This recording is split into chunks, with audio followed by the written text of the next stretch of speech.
Salmo 46.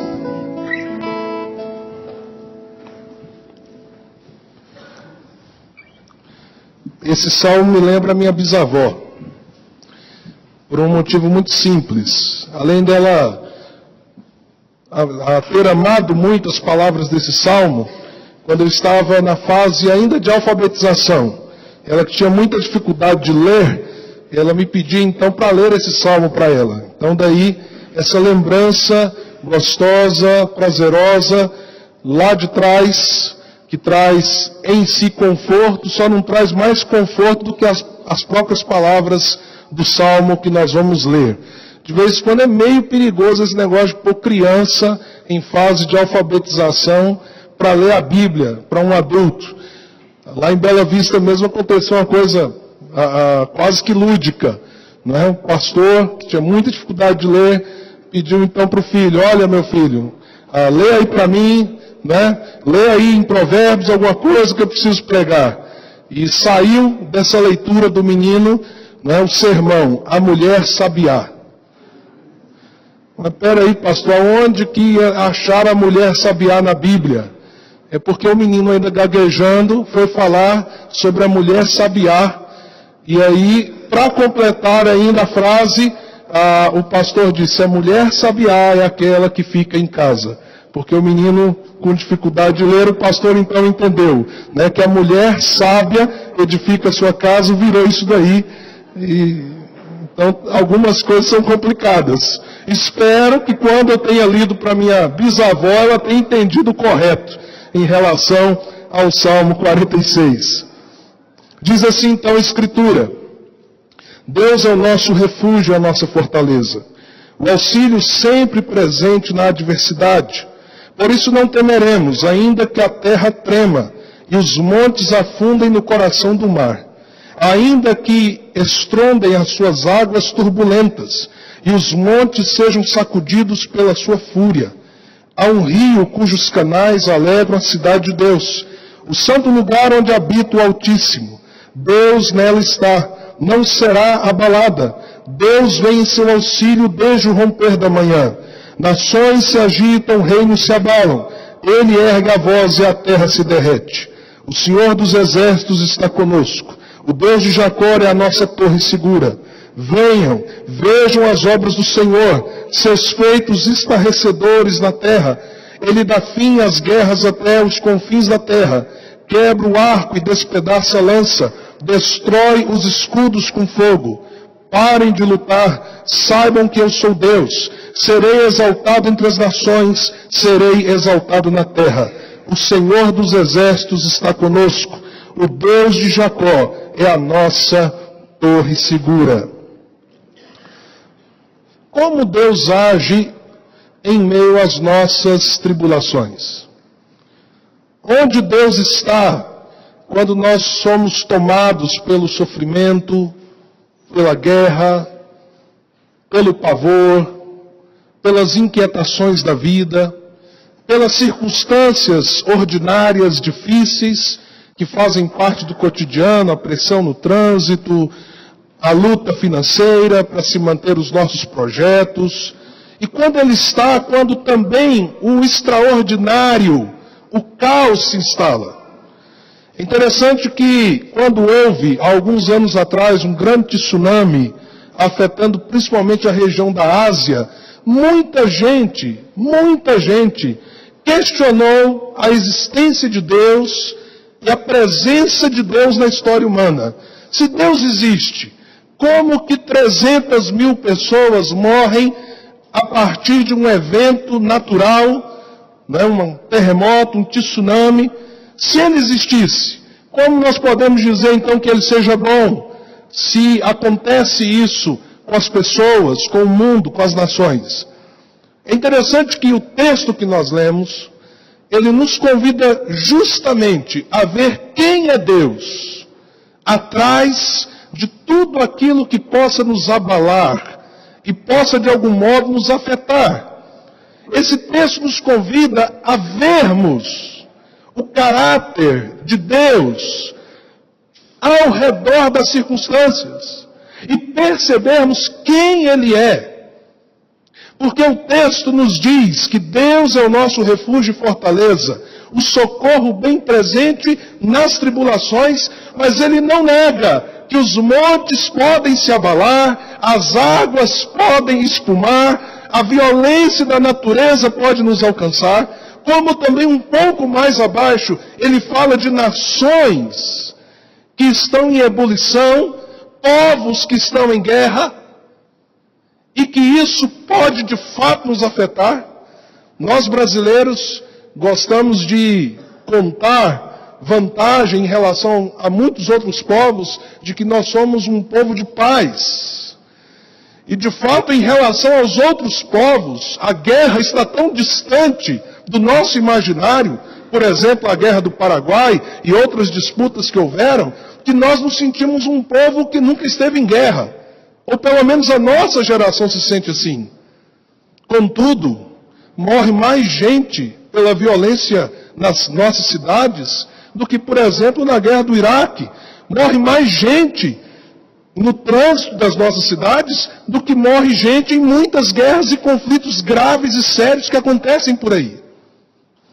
E evidentemente que isso nos cerca, nos oprime, nos transtorna, mexe conosco.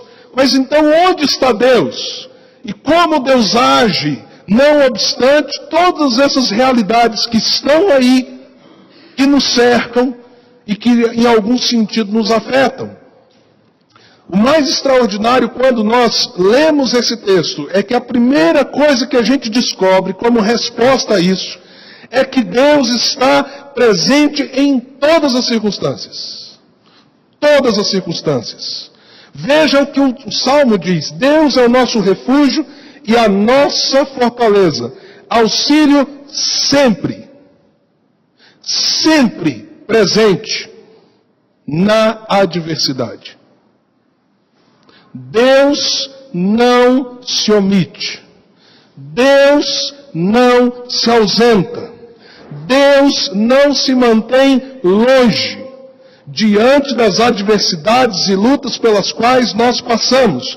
E isso se repete e repete nesse Salmo. Verso 7, o Senhor dos Exércitos está conosco. E o Salmo termina dizendo a mesma coisa novamente. Começa dizendo, socorro bem presente nas adversidades. Ele está conosco. E o verso 11 termina reafirmando uma terceira vez durante esse salmo: o Senhor dos Exércitos está conosco. Como Deus responde quando nós estamos sofrendo? Primeiro, Ele responde estando presente. A presença dEle nos cerca. Isso deve gerar duas coisas em nós. De um lado, deve gerar uma profunda esperança. Uma profunda esperança. De percebermos que nunca estamos sozinhos. Então nós podemos invocar o seu nome. Nós podemos gritar a Ele. Nós podemos buscá-lo. Ele não está ausente. Ele não se tornou distante. Ele não está alheio. Ele está ali. Em loco, no momento, nas adversidades, nas circunstâncias. E isso deve causar em nós esperança. Lembrando as palavras do Senhor Jesus, lá em Mateus 28, no finalzinho do capítulo: e eu estarei com vocês até a consumação dos séculos. Jesus pôs um limite para estar conosco hoje, até a consumação dos séculos. Por quê? Porque Ele está dizendo: eu sou eterno, eu sou Deus.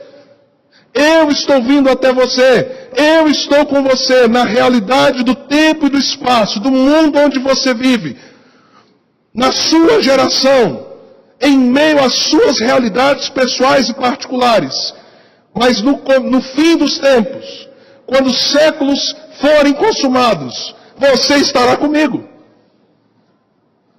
Então Ele não está dizendo que Ele estará conosco por um tempo para depois então se ausentar. Ele está dizendo, dentro dessa realidade, onde você não pode muitas vezes me ver, eu estou ali. Mas depois da consumação dos séculos, a promessa que existe na Escritura é que Ele estará ali. A Bíblia diz que não haverá sol, porque a glória do Cordeiro brilhará. E a Escritura diz que nós o veremos, o Cordeiro de Deus, face a face. Então Ele está conosco hoje. E estará ainda numa realidade muito mais clara, nítida, perceptível, quando os tempos se acabarem e nós estivermos com Ele em glória, reinando com o Senhor. Então, guarde isso no seu coração e na sua mente. Deus está presente. Por isso, nós temos aqui uma palavra que nos chama a uma fé mais profunda. Eu já preguei nesse mesmo salmo, destacando apenas esse termo. Ainda que. Ainda que. Não é difícil crer que Deus faz milagres. Você acha que essa é uma fé profunda? Crer que Deus faz milagres? Você acha que é uma fé profunda crer que demônios saem em nome de Jesus? Você acha que é uma fé profunda, consistente, amadurecida em Cristo? Quando, por exemplo, você sonha em ter um carro e Deus, pela sua graça, lhe dá um carro? A nossa fé, de fato, é testada quando nós nos lembramos que Deus está presente, mas tudo ao redor está dizendo que Ele está ausente. A nossa fé é profunda quando as coisas não saem da maneira com que nós projetamos e desejamos. Mas nós conseguimos ver, em meio ao caos, a dificuldade, a luta, a guerra, Deus está aqui. Por isso, guarde isso no seu coração. Há uma verdade acima de tudo. Deus está presente na vida daqueles que o invocam. Inclusive, quando as tribulações batem à nossa porta com toda a sua força, Deus está dizendo, eu estou aqui, ainda que você passe por isso, ainda que essa seja a sua realidade, ainda que as circunstâncias estejam ofuscando o seu olhar e tampando os seus ouvidos para a minha voz, eu estou presente. Mas isso não esgota a resposta que o Salmo dá. Como Deus age? Onde Ele está em meio à adversidade, às tribulações? Ele está presente, sim. Mas há outra dimensão que nós precisamos perceber que esse Salmo nos ensina. Ele não está apenas presente. Ele está agindo em meio às adversidades. Agindo. E agindo com cuidado. Veja o que diz o verso de número 4. Há um rio cujos canais alegram a cidade de Deus, o santo lugar onde habita o Altíssimo. Deus nela está, não será abalada. Deus vem em seu auxílio desde o romper da manhã. É interessante a figura romântica que nós temos aqui. Os salmos são, na verdade, poesias cantadas. Então, há um elemento romântico para revelar para nós um princípio sobre Deus no meio das nossas adversidades. O texto diz que há um rio que corre para a cidade de Deus e que alegra essa cidade. E diz então que Deus levanta do seu santo lugar onde Ele habita. E Ele protege. Ele cuida. Deus está nela. Mais uma vez, presença. Mas diz mais do que isso. Não será abalada. A que se referem esses versos? Alguns autores entendem que é um verso que nos aponta para a realidade eterna. Que seja o que for que aconteça conosco, nós estamos indo para um lugar de cuidado eterno de Deus. Por isso os versos se referem à igreja do Senhor Jesus no sentido que Deus está preparando para ela. Outros autores entendem que esses versos se referem à igreja hoje como o lugar onde Deus habita. A Escritura diz que nós somos o templo do Espírito Santo. Não existe mais um templo como havia quando esse salmo foi feito.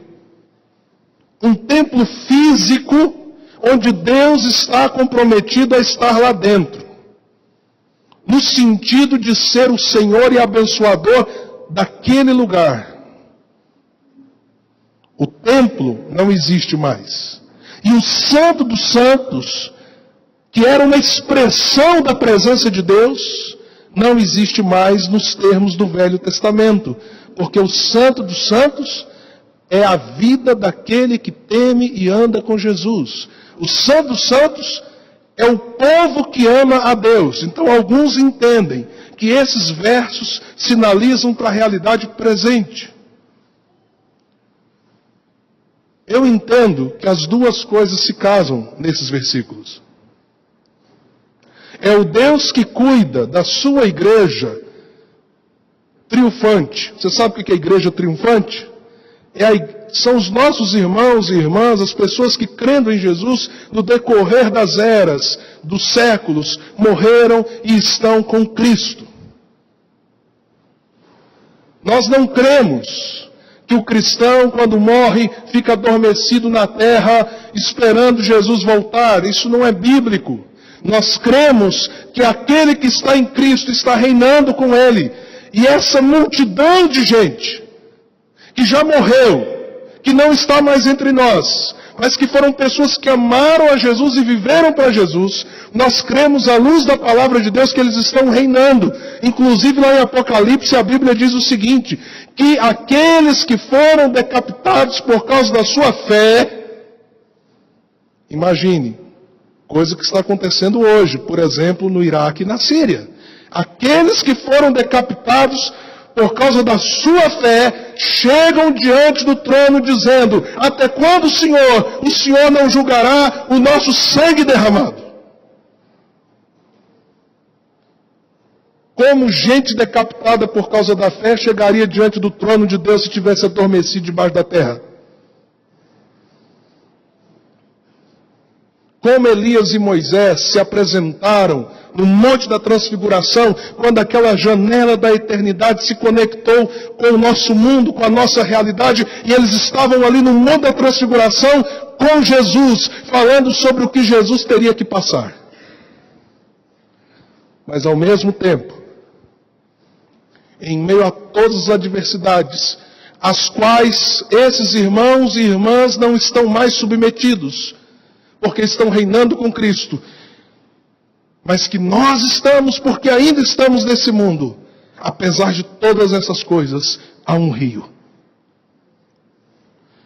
Há um rio que corre. Há um rio que pode ser o transporte, a via. Há um rio que mata a sede. Há um rio que nos sustenta no meio do deserto. Há um rio colocado à nossa disposição. E isso tem a ver com a obra de Cristo e o Espírito Santo diante do Pai. Há uma coisa muito importante que nós temos que ter consciência. Que o Deus triuno está agindo na nossa história. O Filho veio, enviado pelo Pai, morreu na cruz como sacrifício perfeito em nosso favor e venceu os seus inimigos através da ressurreição. E Ele enviou o seu Espírito, o Espírito Santo de Deus, para atuar na vida da sua igreja. E qual é um dos nomes que o Espírito Santo tem no Novo Testamento? O Consolador. O Consolador. Por isso Jesus disse, No grande dia da festa dos tabernáculos em Jerusalém, ele levantou a voz e disse: se alguém tem sede, venha a mim e beba.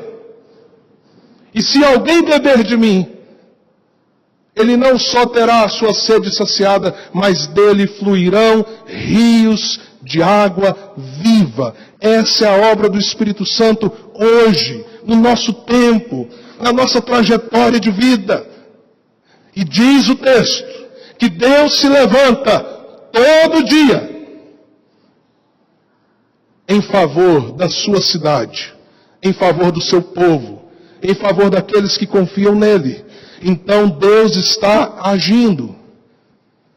Romanos capítulo 8, sabemos que todas as coisas cooperam para o bem daqueles que amam a Deus. Provavelmente de vez em quando você lê esse versículo e você diz assim: Deus, eu não sei porque isso aqui está cooperando para o meu bem. Não é verdade? Isso acontece muito comigo. Senhor, eu não sei como isso pode cooperar para o meu bem. Mas o Senhor é fiel. Eu não consigo às vezes perceber, eu não consigo ver, mas o Senhor está agindo em todas as coisas para o bem daqueles que te amam, Senhor. Me relembre isso, renove isso dentro de mim, para que eu não venha se levantar, inclusive contra aquilo que o Senhor mesmo está fazendo, mesmo quando eu não vejo. Ele está presente. E Ele está agindo, cuidando, amparando, protegendo. Isso muda toda a percepção das coisas. Isso muda toda a nossa visão da realidade. Mas há uma terceira coisa, que esse salmo fala sobre Deus no meio da adversidade, da luta, da tribulação, sejam nas questões convencionais, diárias, cotidianas, ou diante das grandes catástrofes, diante das grandes violências e assim por diante.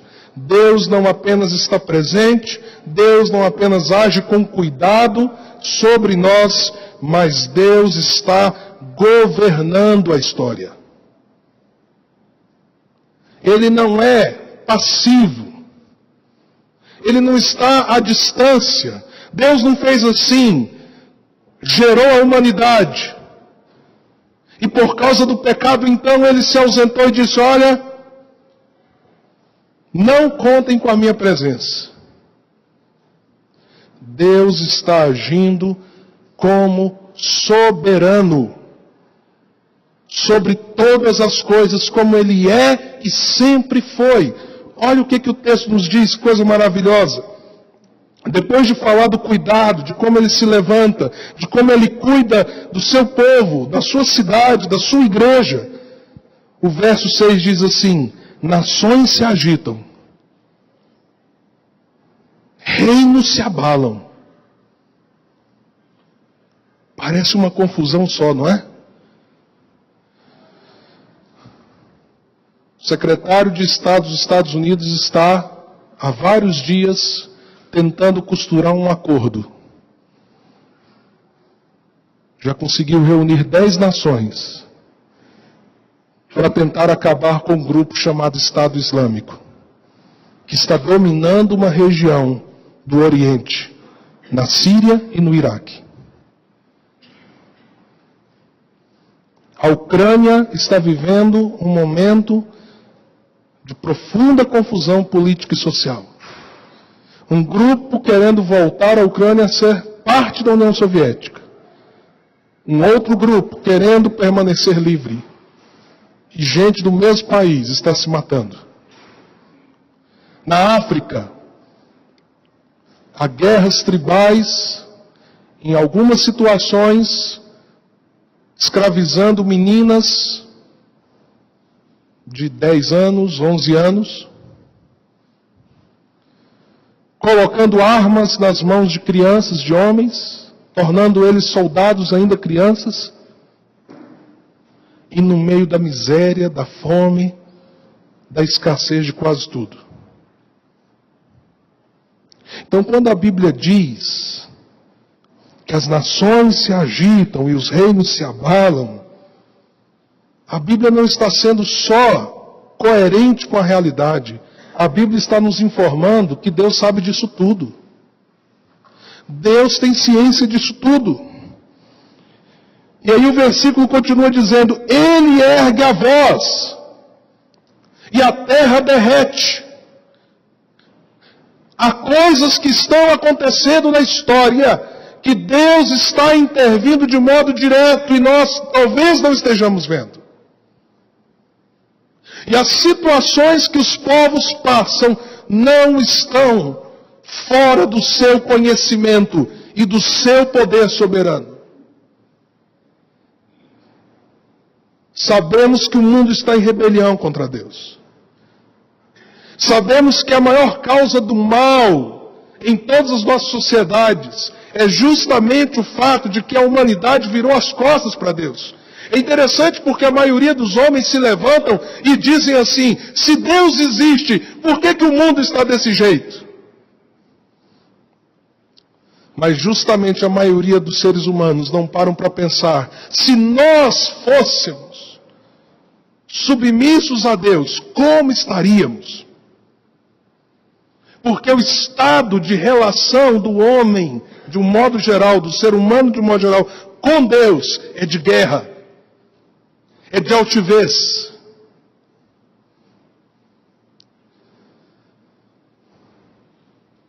Sabemos que há uma guerra espiritual também, que há seres caídos militando contra Deus e contra aqueles que o pertencem. Mas há uma coisa que nós não devemos nunca esquecer: Deus não é refém de ninguém e de nada. Ele ergue a sua voz e a terra se dissolve.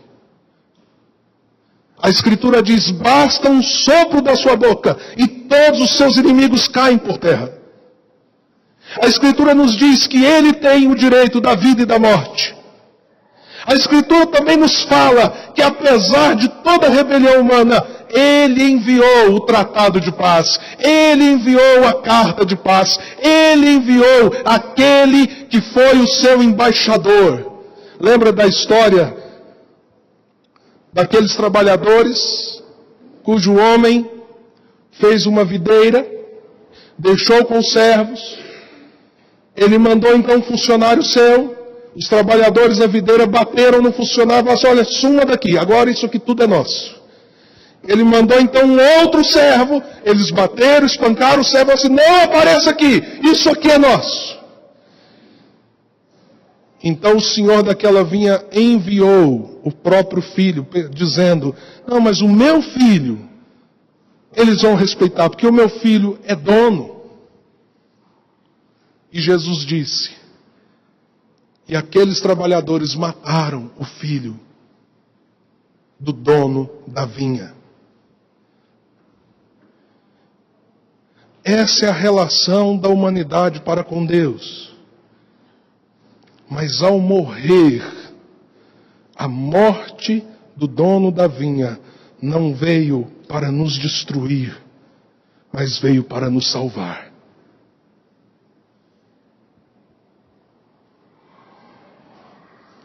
Deus continua soberano.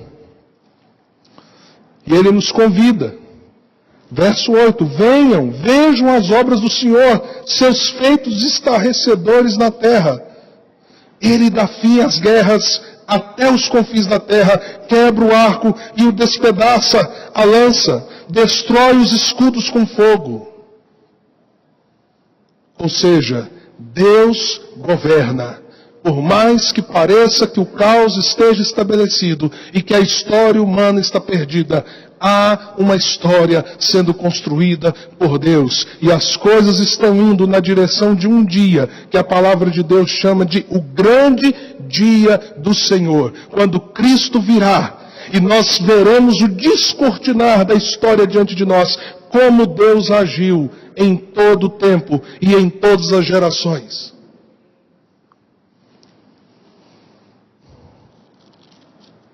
Se Deus, então, é presente, age com cuidado e governa no meio das adversidades das situações, sejam das macro situações, sejam das micro-realidades que eu e você vivemos, o que a gente tem que fazer? Deus é o nosso refúgio. É a nossa fortaleza, o auxílio sempre presente na adversidade. Primeira coisa que nós temos que fazer, meus amados, nós temos que confiar no Senhor. Portanto, por isso, não temeremos. O medo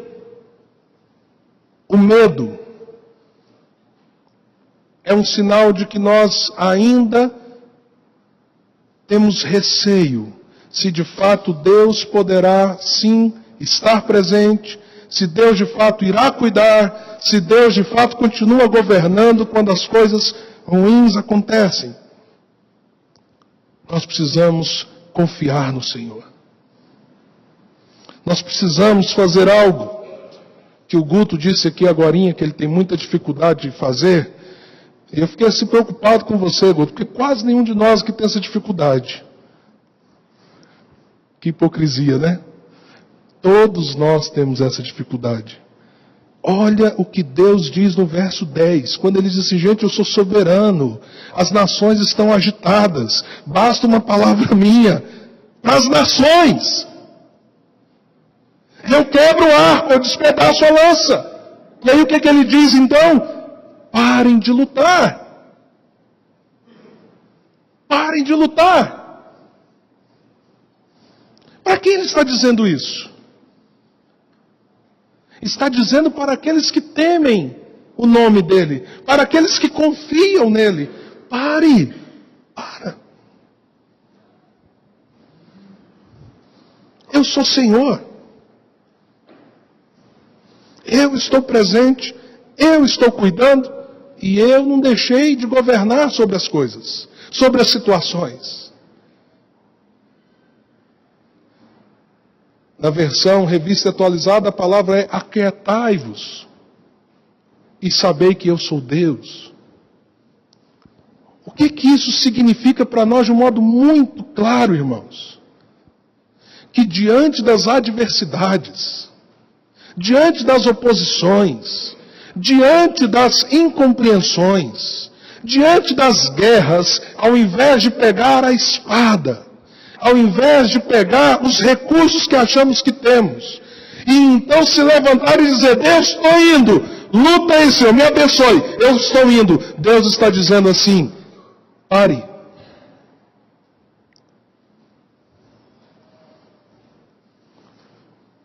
O que eu faço? Meu colega de trabalho está me perseguindo. Estou vivendo uma situação difícil. Pare. Não faça guerra. Não se levante contra ele. Lembrando as palavras de Jesus. Abençoe a vida dele. É difícil, não é? Alguém contra você. E você abençoar. Não há nada que tem mais poder no meio da adversidade do que isso. Quando você pega a situação de oposição, aquieta o seu coração e entrega. E não defende o seu nome. E não defende a si mesmo. E não levanta em favor de você mesmo. Mas está ali, Senhor, o Senhor está governando sobre isso. Não há nada mais poderoso do que isso. Diante das adversidades. Quero encerrar dizendo que eu tenho compreensão disso e luto como os irmãos lutam para abraçar esses princípios. Mas se você me perguntar lá para trás, já dentro das lutas que você já passou, das situações adversas, difíceis, do que você se arrepende? O que traz arrependimento no seu coração? Meu arrependimento está nas vezes em que eu não confiei o suficiente em Deus para crer que Ele faria algo. e eu me adiantei e lutei. Meu arrependimento foi quando eu não fui forte o suficiente para me aquietar e esperar. E saber, Deus está vendo tudo. Eu não estou conseguindo enxergar direito, Senhor, mas eu sei que o Senhor está cuidando de mim no meio disso. E o Senhor não deixou de ser Deus. E de repente eu permiti que a guerra me dissesse que ela era maior que o Deus que eu sirvo. E nunca será. Pare de lutar. Pare de lutar. Isso requer uma coisa: rendição. E sabe o que acontece quando a gente se rende? Quando a gente chega e diz assim: Senhor, está nas tuas mãos. Eu não vou lutar e não quero lutar. Eu não vou me levantar contra a adversidade. Eu vou simplesmente entregá-la nas tuas mãos e vou ouvir o que o Senhor tem a dizer. O que deve ser feito? Qual é o próximo passo? Quando você faz isso e você se rende, você adora. Por isso que Deus diz assim: pare de lutar. Eu sou exaltado na terra.